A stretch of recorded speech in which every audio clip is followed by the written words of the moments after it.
পহেলা বৈশাখ। এই দিনটি বাঙালি বলেন, চাকমা বলেন, মারমা বলেন, যারা এই দেশে বসবাস করে সকলের কাছে খুবই একটি গুরুত্বপূর্ণ দিন।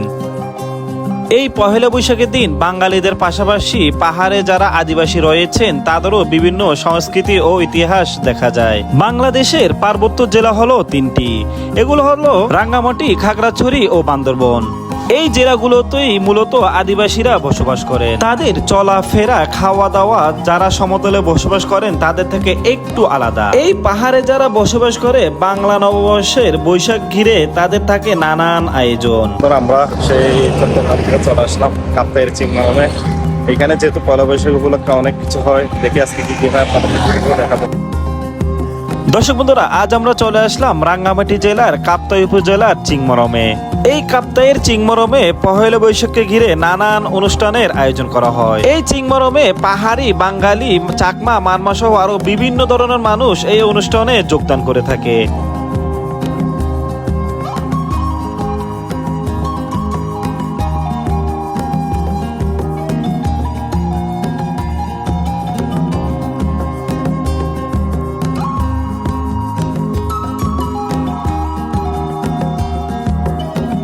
পহেলা বৈশাখকে কেন্দ্র করে রাঙ্গামাটি জেলার যে কয়েকটি জায়গায় উৎসবের আয়োজন করা হয় তার মধ্যে কাপ্তাইয়ের এই চিংমরম অন্যতম। এই জন্য এই জায়গাটি পহেলা বৈশাখ আসলেই মানুষের ভিড় লেগেই থাকে।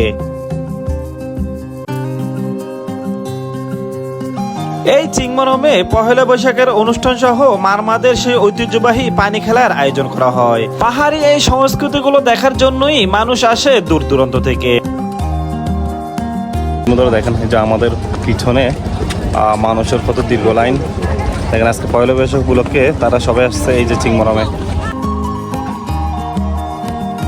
কাপ্তাইয়ের মেন রাস্তা থেকে কর্ণফুলী নদী নৌকা দিয়ে পার হয়ে চিংমরমের যেই জায়গায় অনুষ্ঠান হচ্ছে যেতে হয় সেই জায়গাতে। আমি এই জায়গায় এসে দেখলাম কর্ণফুলী নদী পার হওয়ার জন্য দুটি জায়গা রয়েছে। এই দুটি ঘাট দিয়েই আপনি চিংমরমে যেতে পারবেন। নৌকাতে জনপ্রতি বাড়ানো হচ্ছে 10 টাকা করে। কাপ্তাইয়ের এই চিংমরমেই রয়েছে বৌদ্ধদের একটি ঐতিহ্যবাহী বিহার। এটি সম্পর্কে আপনাদেরকে আমি একটু পরেই জানাচ্ছি। কাপ্তাইয়ের এই জায়গায় আসলে আপনি প্রাকৃতিক সৌন্দর্য দেখে অবাক হয়ে যাবেন, কারণ এই জায়গায় পাহাড় নদীর সৌন্দর্য মিলে একাকার হয়ে আছে।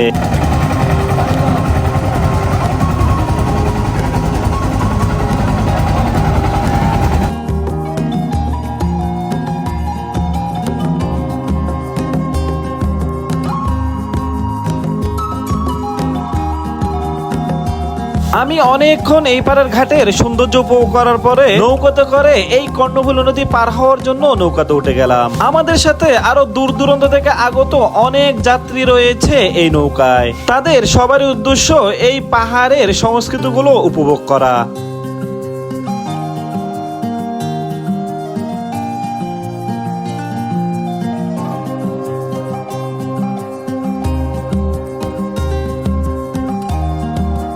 আমরা সবাই নৌকাতে উঠে গেলাম। নৌকাতে উঠার পরে কর্ণফুলী নদীর সে এক অসাধারণ দৃশ্য আমার চোখে ধরা পড়লো। কর্ণফুলী নদীর টলটলে পরিষ্কার পানিতে নৌকা আমাদেরকে নিয়ে ছুটে চলেছে ওই ঘাটের উদ্দেশ্যে। এই কর্ণফুলী নদী থেকে আপনি পাহাড়ের দৃশ্যগুলো দেখে অবাক হয়ে যাবেন। কর্ণফুলী নদীর অবাক করা সৌন্দর্যগুলো দেখতে দেখতে অবশেষে আমরা চলে আসলাম চিংমরমের এই ঘাটে। এই ঘাটে এসেও আমরা দেখলাম মানুষের অনেক চাপ, যেহেতু আজ পহেলা বৈশাখ।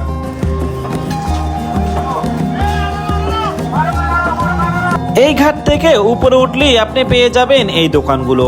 এই দোকানগুলোতে বিভিন্ন ধরনের জিনিসপত্র বিক্রি করা হচ্ছে। বিশেষ করে বুদ্ধ ধর্মের অনেক কিছুই দেখতে পেলাম এই দোকানে, যেগুলো তারা তাদের ধর্মীয় কাজে ব্যবহার করে থাকে। এছাড়াও এই জায়গায় শিশুদের খেলনা সহ রয়েছে আরো অনেক কিছু। আমি অনেক বৌদ্ধ ধর্মাবলম্বী ভাইদের এই জায়গা থেকে অনেক কিছু কেনাকাটা করতে দেখলাম। তাদের প্রার্থনার অনেক সামগ্রী রয়েছে এই দোকানগুলোতে। রাঙ্গামাটি জেলার কাপ্তাই উপজেলার মধ্যে যতগুলো দর্শনীয় স্থান রয়েছে তার মধ্যে এই চিংমরং বৌদ্ধবিহার অন্যতম। আবার এই জায়গাটি বৌদ্ধদের একটি তীর্থস্থান। এই বিহারের ইতিহাস সম্পর্কে জানা যায় কাপ্তাইয়ের বাসিন্দা ছিলেন চন্দ্র চৌধুরী। তিনি 1905 সালে প্রথমে এই বৌদ্ধবিহারটি প্রতিষ্ঠা করেন। তার কয়েক বছর পর অর্থাৎ 1927 সালে একজন বৌদ্ধ ধর্মাবলম্বী বর্মী নাগরিক এই জায়গায় এসে বসবাস করতে শুরু করেন। সেই সময়ে ওই ব্যক্তি নিজ অর্থে ও ব্যয়ে বার্মা থেকে কাঠসহ বিভিন্ন নির্মাণ সামগ্রী ও নির্মাণ শিল্পী এনে এই বৌদ্ধবিহারটিকে নতুন শিল্পীকে রূপ দেন। এই বৌদ্ধবিহার দুটি যেহেতু পাহাড়ের উপর নির্মিত তা দেখতে খুবই আকর্ষণীয় লাগে। এই বৌদ্ধবিহারে বছরের প্রায় সময় নানান অনুষ্ঠান লেগেই থাকে। প্রতি বছর পূর্বারণা, পূর্ণিমা ও বাংলা বর্ষবিদায় এবং নববর্ষ আগমন উপলক্ষে 3 দিনব্যাপী সাংগ্রাই উৎসব পালিত হয়। উৎসব চলাকালে এখানে মেলা, যাত্রা, নাটক সহ আরো নানান ধরনের অনুষ্ঠানের আয়োজন করা হয়। কাপ্তাইয়ের চিংমরমের এই বৌদ্ধবিহারেই বাংলা নববর্ষ উপলক্ষে মারমাদের জল উৎসব পালন করা হয়। দেখেন দর্শক বন্ধুরা, এখন আমরা মেলায় ঢুকতেছি। এই যে দেখেন বৈশাখী উপলক্ষে এই চিংমার দেখেন কত ধরনের মেলা বসছে।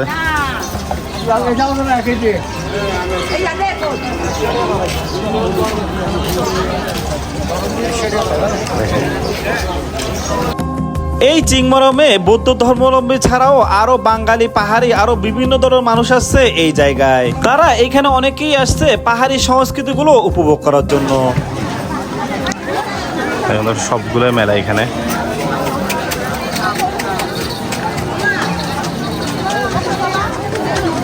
পহেলা বৈশাখ উপলক্ষে আয়োজিত পাহাড়িদের এই মেলায় আমি অনেক কিছুই দেখলাম। আরো চোখে পড়লো তাদের বিভিন্ন ধরনের সংস্কৃতি।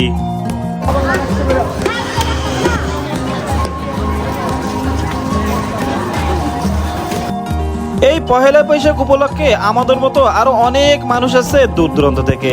তাদের অনেকের সাথেই কথা বলে জানতে পারলাম পাহাড়ি আদিবাসী ভাই বোনেরা কিভাবে পহেলা বৈশাখ উদযাপন করে তা দেখার জন্য।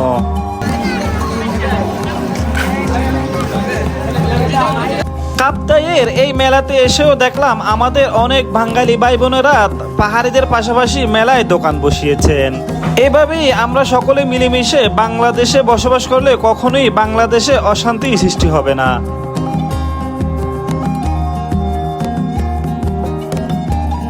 এই চিংমরং বৌদ্ধবিহারে এসে দেখলাম পাহাড়ি ও আদিবাসী ভাই বোনেরা বেশিরভাগই তাদের নিজস্ব সংস্কৃতির পোশাক পরিধান করেছে।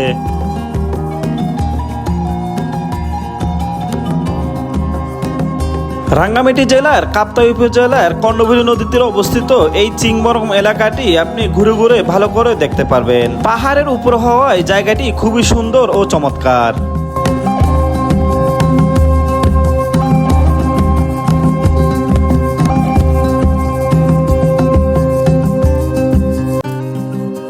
চট্টগ্রাম শহর থেকে যারা এই চিংমরম এলাকায় আসতে চান তারা প্রথমেই চট্টগ্রামের কাপ্তাই রাস্তামাতা চলে আসবেন। কাপ্তাই রাস্তামাতা থেকে সিএনজি যোগে আপনারা চলে আসতে পারবেন চন্দ্রকোনা লিচু বাগান। জনপ্রতি ভাড়া নেওয়া হয় 70 থেকে 80 টাকা।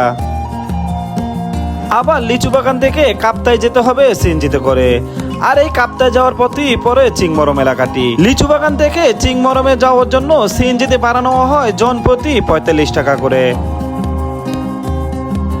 আর যারা চট্টগ্রাম শহর থেকে বাসে করে আসতে চান তারা চট্টগ্রামের বাস টার্মিনাল থেকে যে বাসগুলো ছেড়ে আসে সেগুলোতে করেই চন্দ্রকোনা লিচু বাগান আসতে পারবেন। এই লিচু বাগান থেকে খুব সহজেই আপনি চিংমরমে আসতে পারবেন।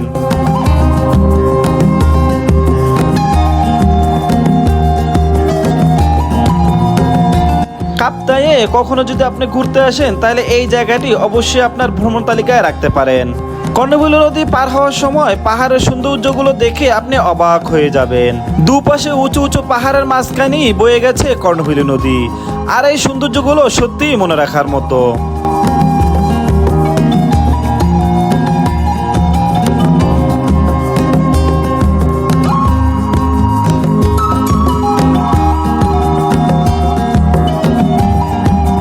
নৌকাতে করে এই কর্ণফুলী নদীর এক পাশ থেকে অন্য পাশে পার হতে হয়। আর এই নৌকাতে করে পার হওয়ার জন্য জনপ্রতি ভাড়া নেওয়া হয় 10 টাকা করে। কর্ণফুলী নদীর এই কুল থেকে ওই কুলে পার হওয়ার জন্য এখানে 2টি ঘাটই রয়েছে। আপনি যে কোনো একটি ঘাট দিয়েই এই কুল থেকে ওই কুলে পার হতে পারবেন। দর্শক বন্ধুরা, আপনারা চন্দ্রগোড়া লিচু বাগান থেকে কাপ্তাই যাওয়ার সময় এই সিঁড়িগুলো অবশ্যই দেখেছেন। একেবারে কর্ণফুলী নদীর নিচ থেকে উপরে উঠে গেছে এই সিঁড়িগুলো। পাহাড়, নদী, প্রকৃতি সব মিলিয়ে এই জায়গাটি খুব দারুণ একটি জায়গা ভ্রমণের জন্য। চাইলেই আপনি ঘুরে আসতে পারেন।